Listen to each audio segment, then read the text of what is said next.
1,15,000 ప్రభుత్వ ఉద్యోగ ఖాళీలు ఉన్నాయని మొదటి అసెంబ్లీలో చంద్రశేఖరరావు గారి సమాధానం చెప్తే 10 ఏళ్ళైనా ఖాళీలను ఎందుకు భర్తీ చేయలే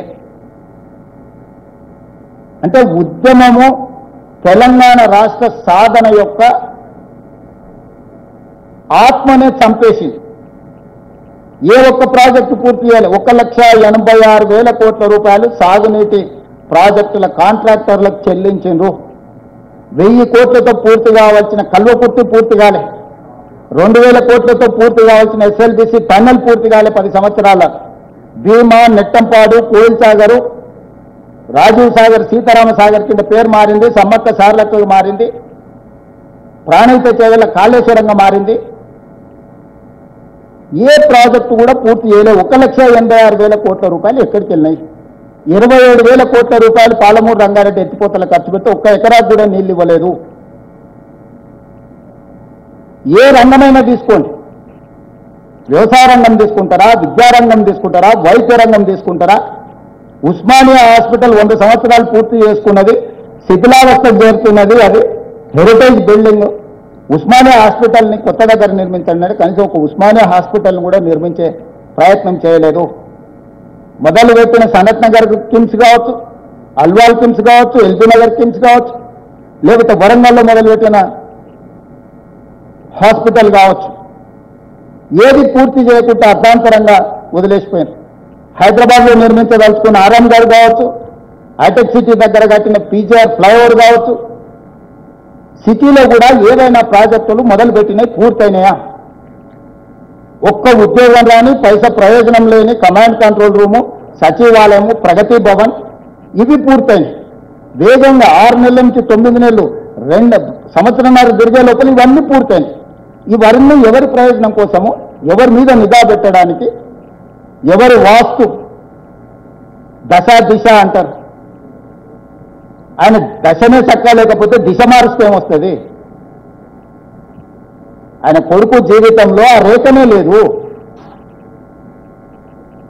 సొంత చెల్లెల్ని బుక్కలు బువ పెట్టకుండా బయటికి గంటేసినోడు, మాగంటి గోపి తల్లిని బజార్లో అవమానించినోడు, సొంత చెల్లిని మాగంటి తల్లిని అవమానించిన వాడు, ఈ మహిళలకు రక్షణ కల్పించలేనోడు, ప్రజల యొక్క అభిమానం చురగొంటాడని తండ్రి అనుకుంటే కన్న ప్రేమ గుడ్డిది అని అన్నారు కదా. ధృతరాష్ట్రుడు ఎట్లయితే కళ్ళకు గంతలు కట్టుకొని ఆయన పిల్లల యొక్క దుర్మార్గాలను భరించిండో, ఈరోజు ఆ పరిస్థితి తెలంగాణలో దాపురించింది. నేను వచ్చిన తర్వాత డిసెంబర్ 7, 2023 ప్రజాపాలన ఇందిరమ్మ ప్రభుత్వం ఏర్పడ్డ తర్వాత మీరేం చేసిందని మమ్మల్ని అడుగుతున్నా. ఎస్, అది ప్రతిపక్షం బాధ్యత, మమ్మల్ని అడగాలి, నేను చెప్పాలి. అది మా బాధ్యత చెప్పడం.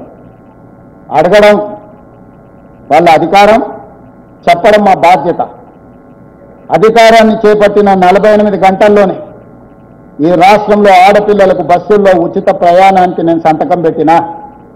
ఈనాటికి 7,100 కోట్ల రూపాయల ఆడబిడ్డలకు ఉచిత బస్సు ప్రయాణం వల్ల లబ్ధి చేకూరింది. నష్టాలలో ఉన్న ఆర్టీసీ రోజు లాభాల బాటలో నడిపిస్తున్న నేను. రాజీవ్ ఆరోగ్యశ్రీ నిర్వీర్యం చేస్తే దాన్ని పునరుద్ధరించి 5 లక్షల నుంచి 10 లక్షల రూపాయలకు నేను పెంచిన. ముఖ్యమంత్రి సహాయ నిధి నుంచి, రాజీవ్ ఆరోగ్యశ్రీ నుంచి ఈ 22 నెలల్లో దాదాపుగా 3,500 నుంచి 4,000 కోట్ల రూపాయలు నా ప్రభుత్వం ఖర్చు పెట్టింది. వదిలేసిన అన్ని హాస్పిటళ్లను కొలిక్కి పట్టుకొచ్చినాము పూర్తి చేయడానికి. 3,000 కోట్ల రూపాయలతో ఉస్మానియా హాస్పిటల్ పనులను ప్రారంభించినాము. ఎన్నో సంవత్సరాలుగా వాయిదా పడుతున్న హైకోర్టుకు 100 ఎకరాల భూమిని కేటాయించి 3,000 కోట్ల రూపాయలతోని దేశానికి ఆదర్శంగా ఒక హైకోర్టును నిర్మించుకోవాలని ఈరోజు పనులు ప్రారంభించినాము. ఆనాటి పథకాలను వేటిని రద్దు చేయాలి.